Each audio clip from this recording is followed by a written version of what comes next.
Yeah, not many, to be fair. There's a few. Garrett dresses smart most of the time, but that's just because he's 45 years old. But I'm going to have to go for Naismith, and the only reason is he really looks really good in the Kenilworth shirt and no one else really does. So, oh yes. There's plenty of these, to be honest. Mickle's up there. He wears some awful clobber, always has to borrow someone else's clothes when he goes out. He's going to go to a past player, I think, because it just was awful. That's Simon Tyler. He used to wear these slip-on Lonsdale trainers, and he'd go out in his like Akuma training top to Leamington. He's just awful, yeah. I think I'll get a few shout-outs on that. Gaz, not a moaner, just whiny, like a drain. But doesn't say much, but usually Jake Dodd's up there, I reckon, as well. Unless we're doing scrummaging or mauling, he's moaning. It's probably go to Ollie Berman, just absolute rig, chiselled. And yeah, give a shout out to my man Mike though. Love a bit of the Great Dane.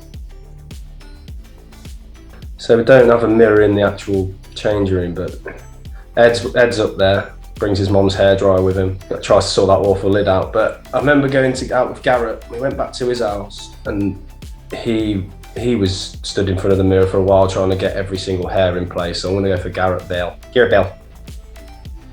I mean, my funny is like looking at someone and just laughing. But Tondi makes me do that, to be fair. Just, yeah, I don't know, just one of them people who just walks around and you just think, he's just a space cadet. But I'm going to give it to the club clown, not so much playing anymore, but Johnny Openshaw just likes to be the centre of attention and try and make people laugh. So he'll be happy with that, I think.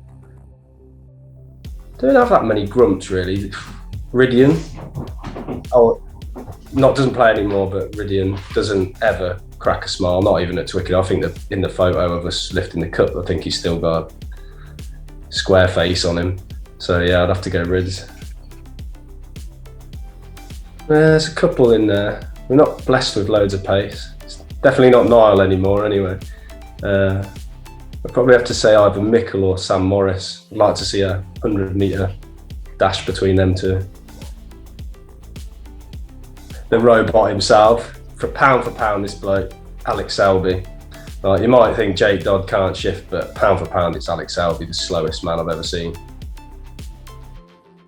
Tondi, the young lads turn up most weeks, to be fair. Tondi there every week. I'd like to see Chris McCabe in the next season, and the new lad, Geordie, because I don't think he's going to take any prisoners, even if it isn't contact. So yeah, it was one of them.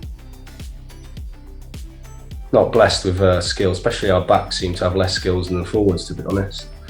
I'll go, surprisingly, Jake Dodd, I would say. Him and Bernie both had props. Bernie a few years ago, very skillful, but it's probably just because they're moving so slowly. I don't know if it's because they're posh, but Jade and Reece Jones, they both sound intelligent, but just because they speak a bit more upper class. But I'm going to go for Harry Abel, and the only reason is his knowledge of Harry Potter is unbelievable. You ask him anything about it, and you know it. So just because he's a nerd, one of them. Going for Harry Abel. There's only one lad for this, youngster. Probably most don't know as well as me because I work with him every day, but Charlie Morris, wow.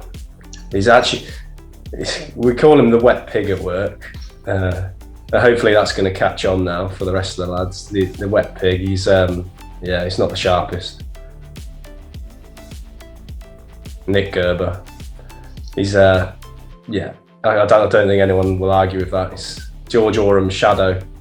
That's how I've known him as. It's got to be, I suppose, the semi-final against South Shield. Just the day, the occasion, like where it got us to, and the occasion, and the crowd and the noise was unbelievable. So yeah, it's got to be that. So just getting there, I think, just getting at that new ground, getting through the door basically, and starting playing there again. It's been, like I say, it's a lot of work been put into it. So yeah, just actually getting into the ground and getting that feel of the new clubhouse and that atmosphere, and getting out on the pitch really.